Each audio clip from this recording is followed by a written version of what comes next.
Hola, peoples. Welcome to Oh, the Worship and Creator live stream.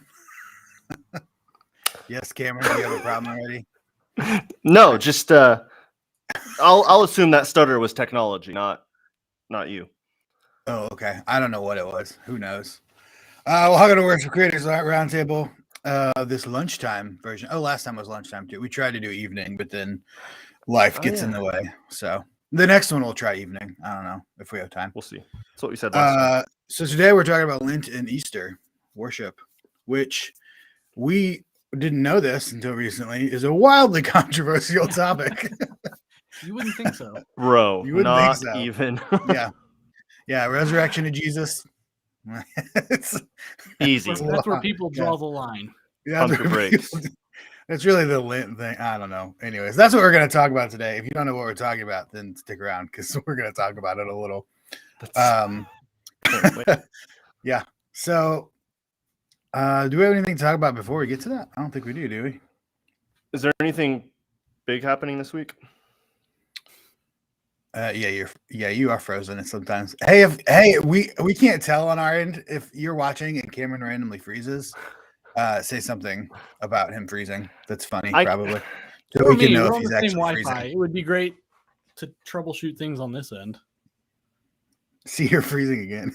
No, I was just sitting really still that time. Oh, See, I'm going to keep you on your toes. You're frozen for me. I'm like Drax from what is it? Which one is Infinity War? Yeah. He can't see me. I see you. And so incredibly still. Okay. Marvel movie reference check. Got that done. Running right down the list. Here we go. We just got to fit 10 more of those in the show. They'll pay us. Okay. We also like to give free stuff away on these, which is our second one. So if we do it this time, then now it's a pattern. We like to give stuff away on these, and we do have something really cool to give away. But if you're a fan of a Frank voice or Reawaken Hymns, you might already have it because we've been giving it away all Lent. If you're not, stick around because it's it's a good giveaway. I'll say that much. Yeah. We're biased, but we are biased. It's got content, you know. It's not just like a one-page document. It's like you'll see. Yeah. Also, if you already know what it is, you can put that in the comments too. All right, let's talk Lent and Easter worship. So we're going to talk about worship services specifically and how churches do Lent and Easter. We're not going to go into like some giant historical, wide view, theological thing about it. Well, we're sure we'll touch on those, but we're talking about Lent and Easter in context of a church and its worship services is what we're talking about today. Yes. And when our pattern for these was we're going to start with why and if you should do it and how you should do it or if and why you should do it. And then we'll talk about how you can do it, how you should do it. Well, it's too early. This time we were like, well, we don't need to start with why because it's Easter. But then we learned that we do really need to start with why, especially in context with Lent. Most people seem to be okay with Easter, although there are people who don't like celebrating Easter too. But Lent is a hot topic. So we are going to start with why today and if you should do Lent and Easter. And I don't know a better way to segue than that. So let's get straight into it. Should we do Lent and Easter in church worship services? That's go ahead. I'm not frozen again. It's just it's hard to know. Like, okay, so your brain is frozen. Right. Yes, I'm blue screening. So you mentioned that we're not going to talk about the theology or the church history or whatever of Easter. But I think to start off with this, just the disclaimer that we're talking about Easter as a church-wide liturgical celebration of Jesus's resurrection, which we celebrate. You can record that for a soundbite. We celebrate his resurrection daily, right? If we're in Christ, but it's not a bad thing to have one day of the year that we celebrate the resurrection. That's cool. I think it like birthdays, right? Like Preston is my friend. Nathan, you are too. I get both of you are my friends, and I enjoy the winter. That was close. You made the cut, man. Yeah, thank you. Yeah. I like you guys, but then also on your birthday, I'm gonna hey, happy birthday, or take you to lunch, or it's not weird to do that. So why would it be weird to like pick a day to celebrate Jesus' resurrection? You know, that's my stance on Easter anyway. I think Lent is a little more subjective, probably, depending on a bajillion variables. I don't want to be the only one that talks about like Lent. In fact, I was probably one of the people that was pretty scared of Lent up until this year and started really like studying the whys and the why nots and like what about it. Nathan has a lot more like liturgical history. I'm gonna throw you under the bus. I'm like, man. hey, let's do a Lent thing. They're like, Lent? What's that? We're Where did Baptist. that I don't come understand. Yeah. So Nathan, tell us about Lent. I see. I'm not an expert in these. Like, there's people who are all into like the full theology and history of these things, and of course I like that stuff. But I'm not like a super liturgical calendar nerd. But I do. Most of the churches I've led worship in and gone to have observed these, but not like to the extent of like Catholicism or probably Lutherans too.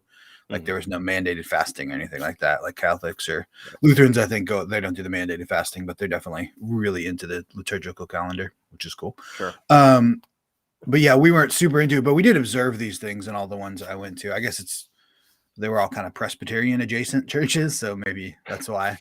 Sure. Yeah. Well, although Acts 29 is Baptist adjacent, so yeah, that's true. But they're like Baptitarian, man. They're Baptitarian. Yeah, there you go. Acts 29, folks. You're Baptitarian. I mean, tell me I'm wrong. Yeah, no, it's totally true. That's our current church is Acts 29. Okay. Yeah. So Lent in my perspective, Lent for Protestant. I'm gonna speak as a Protestant because I am a Protestant. If you're Catholic watching this, then you have a little different view of Lent. But for my Protestant point of view, and for my not very intensely liturgical calendar point of view, Lent is like it's just kind of this time you get to spend of the year looking at kind of this is a strange word for this, but darker bits of our faith that we don't often dwell on the whole year. Like we have a lot of our sanctuaries have a torture device displayed up front, but we don't necessarily dwell on the fact that that's what it is. During Lent, we kind of think about that. Like we look at like the real suffering of Jesus and kind of the things that make us uncomfortable. We also kind of look at our mortality and look more deeply at our sin. And I talked a bit about this in something. What was it in? I don't know what it is in, but I was talking about the guilt. Oh, is that video I made with the 5 Lent hymns? Oh, yeah. During Lent, I don't think any time of the year during worship it's good to focus on the guilt. Like that, oh, hey, we nailed Jesus to the cross. Like Jesus didn't go to the cross so we could feel guilty. He went to the cross so we could be saved. But sometimes guilt can come across there. And I don't think it's good to dwell on that during worship. You should go to gratitude. Like the guilt should lead you immediately to gratitude. During Lent is a time when maybe we spend a bit more time on that guilt thing. I don't think we should be feeling guilty, but we spend more time on that area where we're contemplating, oh yeah, it is my sin that nailed Jesus to the cross, and it was a real cross, like that sort of thing. So like that's what, that's kind of my view of Lent. Okay. How about your guys' outsider views until this year?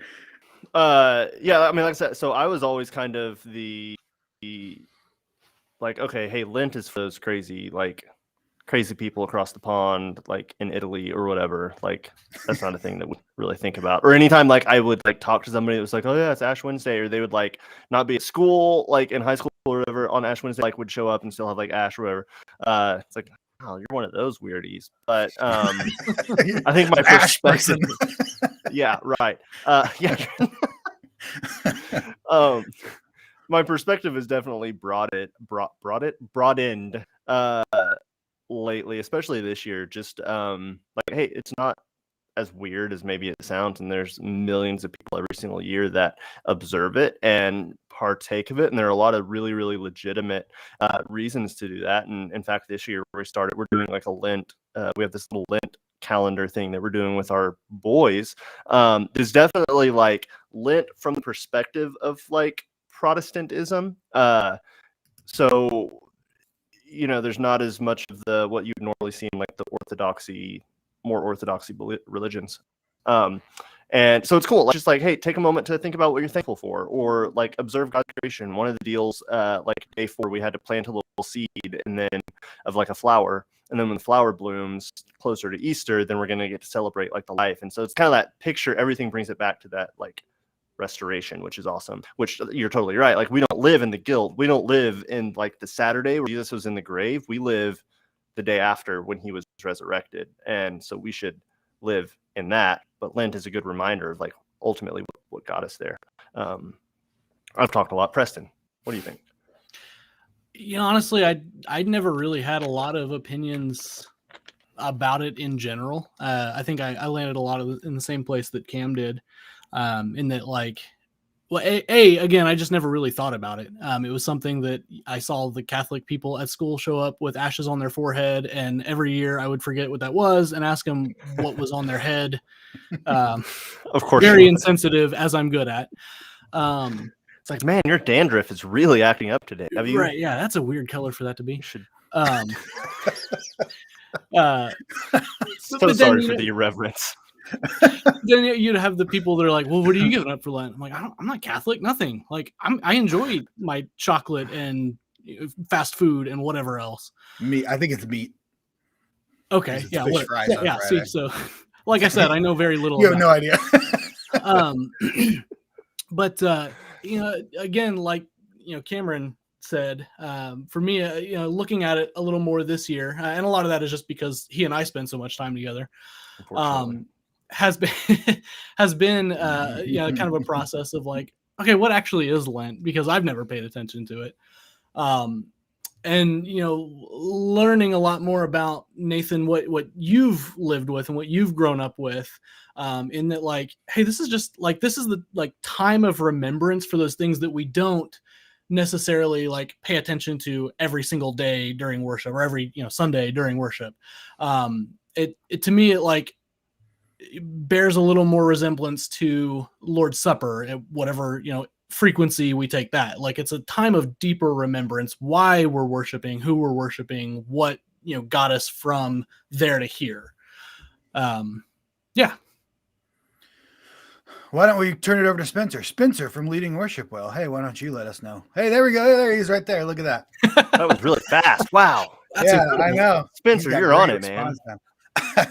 This is Spencer from the channel Leading Worship Well, by the way, which, if you don't know, you should go check out, because he's done a lot of, like, I know it's been a while, Spencer. We've done collabs before. He's done a lot of he does a lot of guitar tutorials, but he's like really ridiculously weirdly good at acoustic, and it's like watching John Mayer give acoustic guitar tutorials for worship. It's interesting. Okay, yeah, it's good stuff. Color me interested. He says you should check it out. For me, Lent represents a time. Also, his voice sounds like the guy from Citizen. Sorry. Okay, for me, Lent represents a time of fasting and repentance based off the OT practice of putting on sackcloth and ashes. And goes on to say, when we increase our view of sin, we better understand the size of Christ's sacrifice. Boom. I think we can see the screen there. It is. So really good. Why are we even doing this? Just bring him on here. Yeah. Well, it's not called Leading Worship Well for no reason. No. That's Leading Worship Mediocrely. Yeah. That's mine and Steve's new name for the channel. Leading Worship Mediocrely. So that is for sure. When we increase our view of sin, we better understand the size of Christ's. Oh my gosh, Christ's sacrifice. Let me mess up the worst part. For sure, like that's exactly. That's all the things we've said in 12 minutes. Spencer just said there in 2 seconds. So that's why we spend time focusing on these things, because without acknowledgement of the size of our sin, we make the cross very small in our lives. And Lent is a good time to do that. Let's talk about, first let's talk about kind of keeping it in the right importance, keeping it in the right frame of mind. And then after that, let's talk about more specific things on kind of how to do Lent and Easter worship. Should we talk about some of the opposition? The why nots, or the people? Yes. Or do we care about that? Do we want to open that can of worms? I don't. Let's just throw it. Let's just spend a minute. Let's not spend too much time. There's too much negativity in our lives. Yeah, no, that's true. So where a lot of this comes from is when we put these things out on Facebook, we get comments and such, and you should take all Facebook and YouTube comments with a grain of salt in most cases. But I live by them. There's like a very small army of Lent detractors that go around posting bad things on lots of Lent posts. I haven't experienced as much as you guys. You guys got a bunch. Just give us a quick summation of where the dissent comes from. Yeah, so there seems to be two camps. And Preston, if I missed something, let me know. One is that, especially Easter, but when you look at like Lent, Easter, Palm Sunday, people kind of lump those three together. It's like, oh, well, these are like based on pagan holidays and like pagan practices that we've like co-opted into the church. And I'm like, okay, I have like a 6x3 wall calendar in my office. Throw a dart at it, and you're gonna hit a day that was the pagan holiday. Like, what do you want? I don't. Take the names of the week, for instance, all named after pagan gods. But anyway, nobody wants to hear about that. Yeah. So like there's that. So legitimately, I thought it was a joke. I thought it would be a joke until like people start arguing. Like there are people who have commented on our post and said we shouldn't celebrate Easter because XYZ. I'm like, I have questions. You're not going to celebrate something because the name of it was once the name of a pagan god, right? But it's Christ's resurrection, and like there's a little priorities aren't quite straight there, I don't think. Right. Yes. And then the number two thing that we've seen is we shouldn't celebrate Lent or like partake of a season of sacrifice or remembrance for the cross or for like what Jesus did for a couple of major reasons. One, Jesus paid final sacrifice so that we don't have to sacrifice anything anymore, which I'll be bold and say it is heresy. Like read the New Testament or the Old Testament or anywhere. Like sacrifice is absolutely still a part of the Christian life. That's Cameron at a Frank Voice. Please send me an email. I would love to discuss it. I would love that. Anyway, and then I lost my train of thought completely. Okay. Nope, lost it. What was the other thing? That's okay. I think that was plenty of negativity. I don't want to dwell too much on what happened, but yeah, there is definitely some. I'll tackle on just real quick, not necessarily negative, because I think it comes from a well-meaning and well-intended place, and something that we should be careful of and be cautious of is a mindfulness of idolatry, and I think we've not necessarily seen a lot of people straight up say like you shouldn't do Lent because it's an idol, but I think that like certainly underscores some of what we've seen. And I can go back to what I mentioned with people I grew up with, where we'd see the ashes, or they're talking about what they're giving up for the next 40 days, and there's literally nothing else accompanying that practice. It's just, hey, I do this because like this is what we do at church. And I think there's some of that certainly there. Like, hey, this is just clearly like some idol that like your religion is doing. Don't like stop doing that. Like there needs to be some deeper meaning, some deeper reasoning behind it. And that it's great to examine our worship practices in that light. But what we're advocating is not just some mark on our forehead and giving up everything but fish sandwiches for the next 40 days. Like there's more behind what we're talking about when we talk about Lent. Yeah, for sure. I think so. I don't know if this is what so she says positively. I don't know if Laura, you were saying positivity is a tool the Lord has given us. I read it as you're saying Lent positively is a tool the Lord has given us. So that's what I'm going to say. But if that's what you're saying, yes, I think Lent is a tool that God has given us, and it's not a biblical mandate. Like that's one of the issues is it's not in the Bible, but neither is having live streams. And I don't think we're sinning right now. But yeah, it's a tool. It's a tool. And if a church decides not to celebrate Lent, that's fine. It's not a biblical mandate. If they do, that's fine, because it's not a biblical mandate not to do so.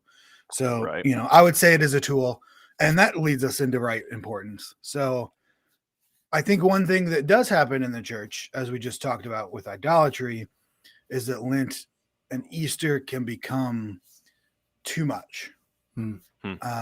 Obviously what happened at Easter is never too much. The resurrection is the thing. So, but the show that we put on or the things we choose to do can sometimes become too much.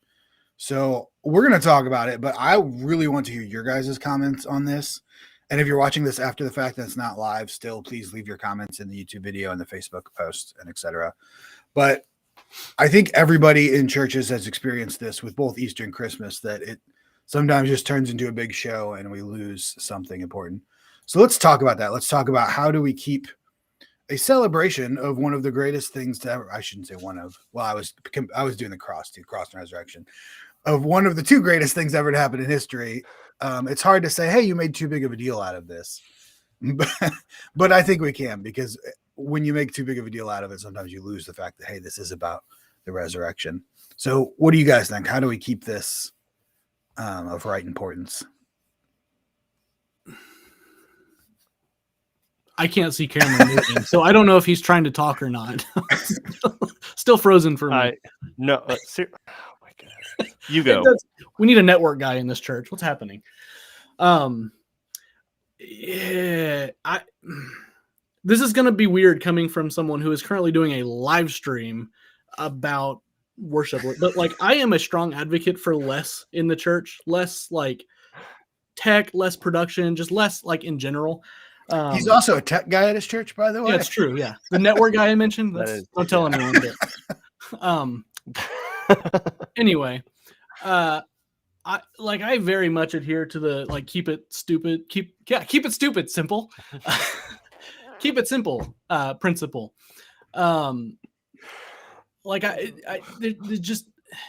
I think keeps our focus in the right place. Now, that said, I will acknowledge all of the people who are going to be like, yeah, but what about unchurched people? Like, I get it. You have to have certain amenities to bring outsiders into the church. Well, have to is anyway. But I think we need to be really careful about, like you said, overdoing it, like a bait and switch. You know, we don't want to put on this, like put all of our eggs in this basket, right? Like that. You just couldn't resist. Came to me. I didn't even plan that. We don't want to like put every bit of our resources and budget and everything for the year into this big, huge Easter worship production. Yes, we should worship and pour our hearts out and have this just incredible service, but that should be a service motivated by the Holy Spirit, not by the right amount of haze and lighting and everything else that we're going to then in turn not have every other Sunday of the year. So I don't know if that's what you were asking specifically, but no, yeah, that's good. And I think that bait and switch line, that idea is definitely one of the big things, is that, yeah, it happens for Christmas too. Christmas is a bit different because we do everything. We play different songs. So that's just all kind of weird, but Easter, right. Yeah, for sure. It's just, one Sunday and we pull out all the stops, and, you might hire musicians that don't even go to your church, and you rent some lights that aren't normally there, and whatever. And it's this huge thing. And then people are like, oh, that was a fun show. Like people who aren't part of your church, they go, that was a great show. And then they come back the next week and like, well, this is not what it is. And the coffee's not even as good. The coffee's not even good. Where's that catered Starbucks they had last week? Where's the chocolate eggs they had out? So I think that's an issue for several reasons. One, because it's deceptive and people can see that. Like, I know it's usually not intended as deceptive, but it can come across that way. And two, I'm sorry if this is this Nathan at reawakenhymns.com is my email address. If you're attracting people into your church with the show, then they're not being attracted to your church. They're being attracted to the show. Like, right. So if you're going all out on Easter because you think there's going to be people there that don't normally come, and they will enjoy the entertainment of it all, and that'll make them stick around, then you're going to have people there that stick around so that you can entertain them, and solely so you can entertain them. So, yeah, the thing that will attract people to your church on Easter, that's the right thing, is the fact that God died and then was resurrected for them. Like, that's the thing. There doesn't need to be a show to attract them. Now, saying that, let's go the flip side and say it's not wrong to celebrate Easter, and it's okay to like pull out some stops as long as you have the right idea. So what are your thoughts about that? Like, okay, so let's say we've got the right mindset. We're not trying to attract people to a show. We're trying to celebrate the resurrection of Jesus because it's awesome. Like, when we have that mindset, what then can we do? Like, that is okay, that isn't a show? Like, what do you guys think about that? Is that okay to make this kind of a big deal? I think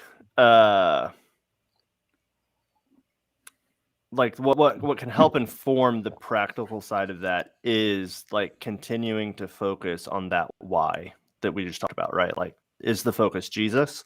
Is the focus celebrating the resurrection? Is the focus actually like bringing the truth of the gospel to people in a unique and compelling way? And like once you get that as the target on the wall, like literally everything you do needs to have an honest like metric based against that. And it can be really hard to be honest because like we as humans are like it's really easy to convince ourselves like that something will fit into that box, right? Like, oh well, if we rent the truss and all more, like that'll fit because it's like celebration. We're just like, the temple was really ornate, and so we want to be ornate, and maybe that is the right answer. But yeah, I think knowing on a like to just get in the nitty gritty of like practical, like knowing your people and don't do anything that isn't your people. Like if you are normally, Nathan Drake with an acoustic guitar and like Preston playing cajon behind him, and that's like 48 out of the 52 Sundays of the year, and then all of a sudden, like Easter Sunday, you've got a full band with guitars and all this great. Like that's not your church. That's not your people. Like, don't do anything that doesn't change the nature and the culture of your church. I think that's a big thing. Laura just mentioned like decorating. I think decorating, is perfectly fine to do some stuff. Photo things. I like to focus on people when I'm thinking about like Easter and how to do Easter, like how to celebrate Easter. Like, okay, is the focus on people or on things? That's kind of the metric I like to use. Yeah. Her last comment was great too. With people, not at people. Like that's right. The heart that lines exactly with it. Yeah. You got a really good freeze going on in your picture too, Cameron. You're like, oh, interesting. That's good. I like that. Let's just leave that the whole time. I'll see myself out. I'll tack on. Well, let me mention Laura's work. Laura mentioned she was talking about an egg decorating party, which brings up the point of another thing you can do to make it special is not focus on your worship service being the special thing, but rather like other things celebrating the resurrection. Like what if you had like a meal, like you gave out a meal to the whole community that was, but you framed it as like, hey, this is an Easter meal. We're going to talk about resurrection. We're going to celebrate it, but anybody's welcome. You can get free food, that kind of thing. Like then that's not a bait and switch sort of situation. You're offering people community. You're telling them, hey, this is celebrating the resurrection. So if you hear about the resurrection, don't be surprised, but right. that sort of thing. And you can do other things like you talked about a photo booth. You could even do events. You could do obviously Children Love Easter. You could do Children's Best events, all kinds of things. So it doesn't have to be Easter's a big show that we all go to on Sunday morning and then that's it. It could be a celebration like you would anywhere else. Like it's not just like when you celebrate Christmas at your house, you don't like hire a band and have a show outside and then you may not. Yeah. That's kind of an interesting concept. Yeah. Not that there's anything wrong with doing something different in your worship service or celebrating or anything like that. It's just keep the right mindset. I think your original question for this section was is it wrong, right? And to me the answer is no. It can be overdone, sure. All things in moderation, right? And I mean all things. It's really easy to turn something into an idol or whatever. I think keeping in mind what Cam said, keeping it about the people, keeping it about, it needs to line up with the culture of your church. Like we're not Life Church and we don't need to try to be because it's not who we are. That's not who our people are. And that's not going to minister to them. In that light though, as far as is it wrong? I think to me, a good analogy is, like medicine, right? Like the Bible doesn't prescribe that we need to take medicine, but it also doesn't prohibit it. And it's this blessing that the Lord has given us here on earth to be able to treat things like a common cold or a headache or whatever, right? So we've been given this technology to, make the place a little prettier, decorate it up, make it comfortable and enjoyable. So I don't think it's wrong to use it. Like nowhere are we told that it's inappropriate to have some nice lighting or whatever. But again, it needs to fit into that criteria of like, are you going like overboard? Are you pulling a bait and switch? Does this match your culture, your community? So there's a lot to be weighed against that question as well. Agreed. And yeah, we're not saying that any, we're not non-instrumentalist or non-worship. Like we're fine with lights. We're fine with electric guitars and drums and Right. I think like we're God all, created us. God created us to be creative people, and He is honored when our creativity honors Him, right? So as long as we're careful to do that, again, I think we should constantly be checking our motivation and checking like why we're doing something. Like, okay, does this creativity honestly and genuinely honor the Lord? And if so, like, yeah, do it. Like, that's awesome. God loves creativity. He's the most creative like being that's ever existed, and we're created in His image. So that's cool. Be creative, do it. But like Preston said, moderation. Like, to what end? Like, are you being a good steward of the resources God gave you, a good steward of the community that God gave you, the time that God gave you? Like, Lord knows, man, I have done some Easters in the past that have just eaten up so much time. And when I look back, it's like, did I really, like, was there any value to that? Like, maybe not, Yeah, totally. That happens at Christmas too. Mm-hmm. Let's talk a bit now about very practical things that happen for Easter and Lent worship. One thing I'd like to talk about, which is kind of sounds like I'm being hypocritical now because we talked about now focusing on this, but so I want to talk about the fact that yes, there will be most likely people in your church service that don't usually come to your church service. Honestly, in most churches in America, there's only 2 Sundays every year that you can assume that there will be people there that aren't normally there: Christmas Eve and Easter Sunday. Mm-hmm. And while we're talking about not putting on a show to entertain those people, I don't think it's right to ignore and pretend that it's just a normal Sunday and there's not people there that aren't usually there. Right. One way I would say, since I'm a worship leader, is think about your songs in that context. And for me, when I'm planning like Easter worship, I know that there's people there that aren't normally there. And if we're doing all songs that everybody in our church knows, but not a lot of other people know, then those people won't be able to sing along. And I'm not saying that you should cater the service to them, but like if in your worship repertoire, you also have some songs that would fit the service just as well, like Amazing Grace or Nothing But the Blood or something that they would know, and it's not going to like affect your service to like change those out, then I don't see anything wrong with doing that. Like if somebody can come to the service and they can end up singing along to some of the songs like Nothing But the Blood and Amazing Grace, that can help them connect with the message and that can help them connect with what's being said. And because of how music works, that will plant those ideas in their head. And, you can't forget them once, you're singing Amazing Grace all day. Like, force that theology in there. So I think put that on a t-shirt. Yeah. Force that theology in there.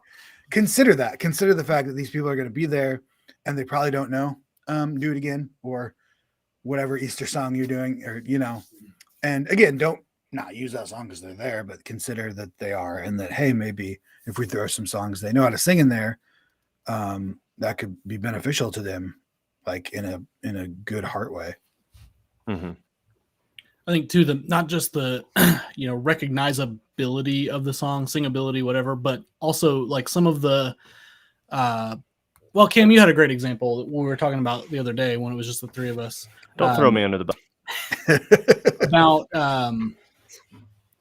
so like certain songs or scriptures outside of a broader context may be really exclusive or insider language, like things that people outside of the church, the unchurched, we like to call them, may not like recognize, or maybe kind of off-putting or weird, or do you have any good examples? I can't like immediately think of anything, but I know they're out there. Like there is a fountain. That may be a There weird is a fountain. song. Yeah. That's Super weird to see. Really, Yeah, really yeah. good one. There is a fountain filled with blood drawn from Emmanuel's veins. Right. Yes. Yeah. If you're not a Christian We and you're get not it, used to but that language, man. that's super morbid. That is a great call. Yeah, right. Yeah, that's a great call. I think, song selection is to be considered. I think even kind of your service structure and flow, like you don't want to throw a whole lot of like new weird stuff maybe, but you can, like if it's, again, like creative and edifying and there's a good purpose and a good reason for it. At the same time, like maybe this could be a hot take, but this maybe isn't the time for like the pastor to do a 90-minute discourse on Romans 9 or something, like you've got a bunch of new people in the church, Lord willing, like if you're in a healthy community, and so you got new people in the church, maybe it's time for just a simple, sweet gospel message, which never gets old, and there's never like a bad place for that. Like that's not the time to get up on like a platform of like what you believe or whatever. That's just it's for the gospel. Speaking of that, let's kind of talk about the Lent thing because, I think how to do Lent worship also is a bit tricky in especially in more modern Protestant churches because we're not used to that stuff. Right. But like, I'll talk about. So the giveaway this week, by the way, is our Hymns of Lent project. This relates to what I'm saying. That's what I'm saying it now. I'm going to put up that picture. So if you don't have it yet, you can grab it. It's free. It's a free download. reawakenhymns.com or frankvoice.com. You can get it either place. So it's a 5-day devotional.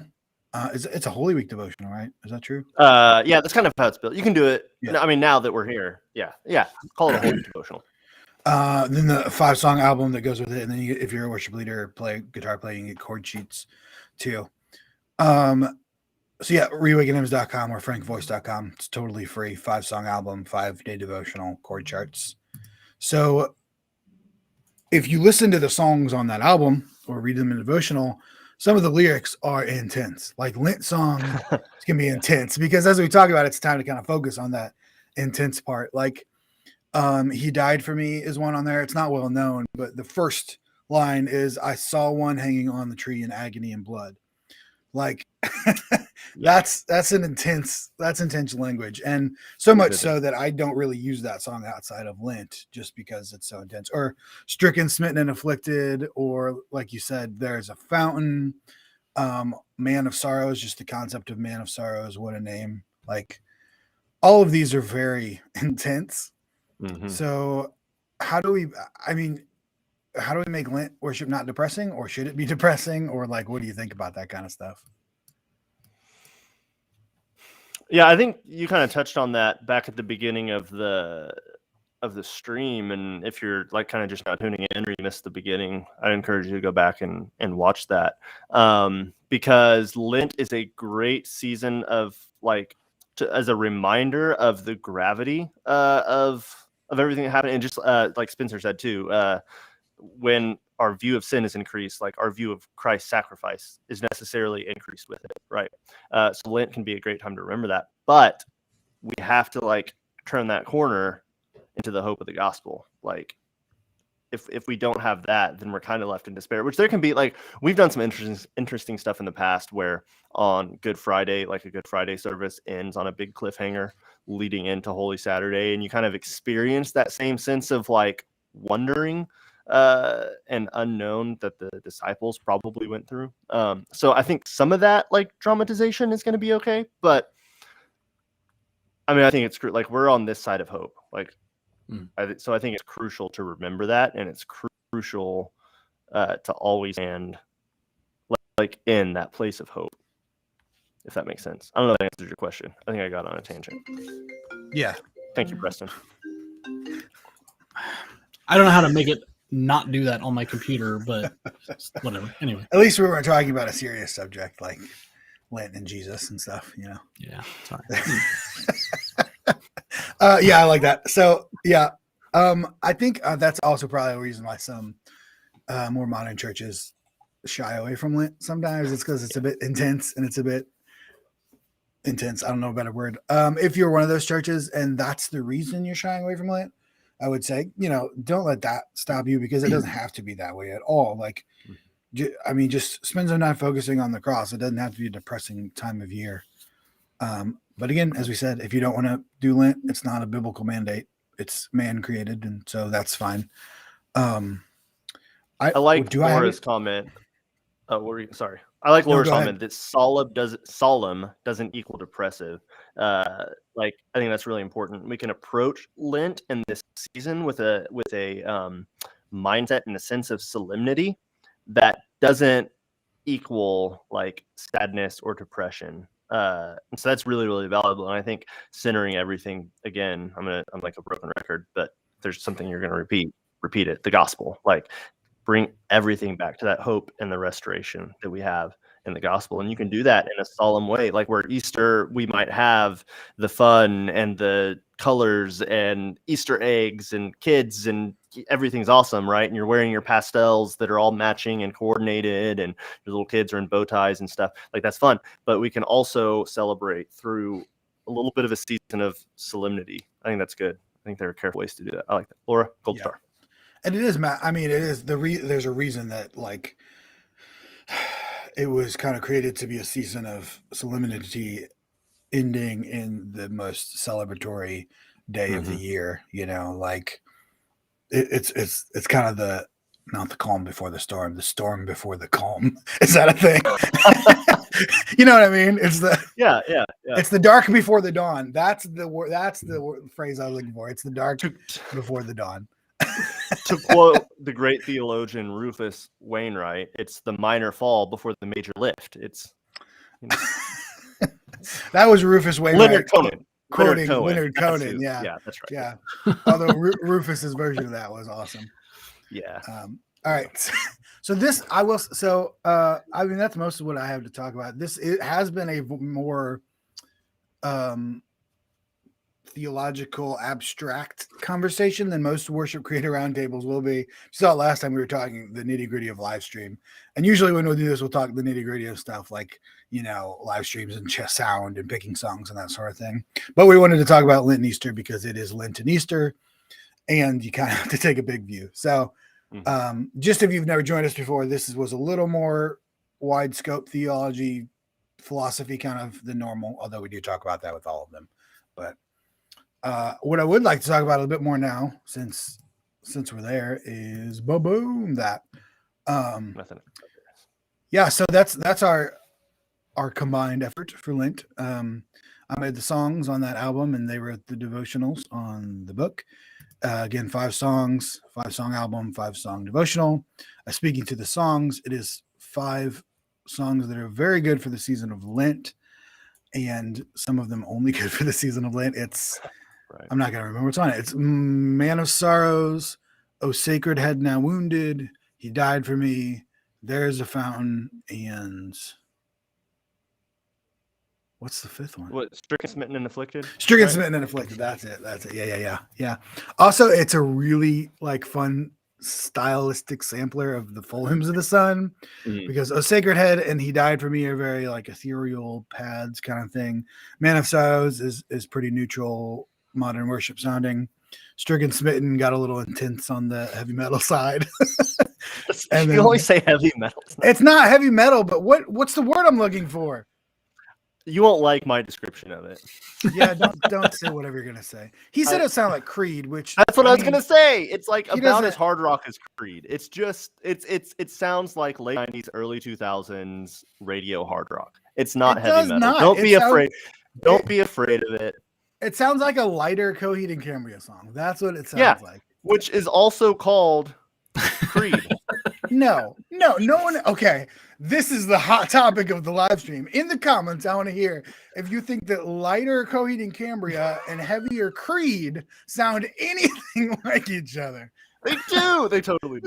No. That's like white chocolate is just like dark chocolate. It's just lighter. Like what? No, it's a totally different thing. Okay. I can tell you, I know neither Coheed or Creed that well, but I do know metal pretty well because that's my jam. Pardon the pun. And that was not heavy metal. It's not heavy metal. That's not what I'm saying. But you keep You It's have not said like- it numerous It's times. not like Slayer. What do you call like? Yeah, what do you it's call Nathan's like take on Coheed Petra, and- actually. Oh my gosh. Okay. I need everybody in the comments to let me know, what is the style that it's not heavy metal, it's not punk rock, it's not grunge, it's like that lighter Coheed or like 3 Doors Down. not Nickelback. you What's, have no idea no. what music is. What is wrong with you? 12 Stones. Moral of the story: people are going to have to Creed, yeah, listen to Hymns of Lent Nickelback. and let us know. Okay, yes, Um, please download Hymns of Lent, listen to Anne Stricken Berlin. Smitten, It's and Anne tell me if Berlin. it sounds like That may Creed. be the best possible. Anne Berlin. It's Anne Berlin. Just say Anne Berlin. Yeah, there you go. I'm okay with that. That's a good one. acceptable? Yeah, that's the genre I'm looking for. What is that Yeah. called? I have no idea what that's called. It's called Anne Berlin. That's the genre. Yeah. Okay. Yeah. So that's fixed Hymns of it. Lent. Boy, that went wild. Okay. It's a good sampler of the Hymns of the Sun too, which by the way, Hymns of the Sun comes out tomorrow. I did not put a thing for that. I have this. Hymns of the Sun, that was on my other live stream. 20 songs on there. Almost peek around the. Oh. Yeah, so tomorrow at 7 p.m. we're doing a live stream launch party, which will be super fun. One of the things I'm going to talk about is kind of what we talked about today, the 10 weirdest things I had to sing. And then another topic, of course, will be how the entire album sounds nothing like Creed, and Cameron knows nothing about music. So those will be the two things. That's my favorite part. Yeah. That'll be Really really excited about that. Yeah. Anne Berlin is classified as alt rock and emo. So there you go. You are emo. Which alt rock emo fits Hymns of Lent. I mean, that's. Yeah. It's like that. Yeah, I'll take that. I wouldn't put Silverstein. Anne Berlin Silverstein, that's a good one too. Yeah. Ooh. Okay. Yeah. Yeah, That's a name yeah. I haven't heard in Saosin. Yeah. ever. It's like Yeah. it's like if punk rock like looked at heavy metal and was like, I like that guitar riff, and then that's like the whole thing. Like that's And less minor. Well, I guess that one is pretty much. Anyway, Stricken Smith's literally minor. it's literally minor. You're right. This is why you have no idea. Creed's never written a minor song in their life. Okay, we got to get off of this. I gonna applaud find a Laura for minor hanging song with us from- through all this. For real. I know she's still posting great stuff. Stop listening to us. Just read what she's Yeah, talking we're about. Def Leppard. And that's not Def Leppard. I can tell you that much. That's- Okay. That'd be an interesting Um, take on has him. two arms. Sorry, I'm trying to end this thing here. Okay? So if you want more of this kind of nonsense, join us at the launch party tomorrow. Oh, and I'm going Is to it talk what- about drowning. Yes, he is, and how depressing Come for all that. of these songs are. Apparently, yeah. There's a lot of drowning in this book. You'll hear about that tomorrow too. That's Okay. And if you don't have time to join us for the live stream at 7, if you're doing something else, which I don't know why you wouldn't reschedule all of your plans, but you should. But stay updated because Hymns of the Sun comes out tomorrow. If you're not on either of our email lists, you should do that because that's how we send out all the stuff. So again, just go to our website, Reawaken Hymns or frankvoice.com, and you can get notified through email too as well. Okay, that's all I got. You guys got anything else? no. That's it for me. Good. Okay. Yeah. Good luck with your Lent and Easter services, everyone. And we will see you back on this channel for another Worship Creators Roundtable 1 month from now. I don't know what we're talking about yet, but Roughly. I'll post it. Yeah. soon. Well, yeah. Never mind. Yeah. Do you think Creed's going to see a bump in their streaming after this? I'm hitting live the stream? industry.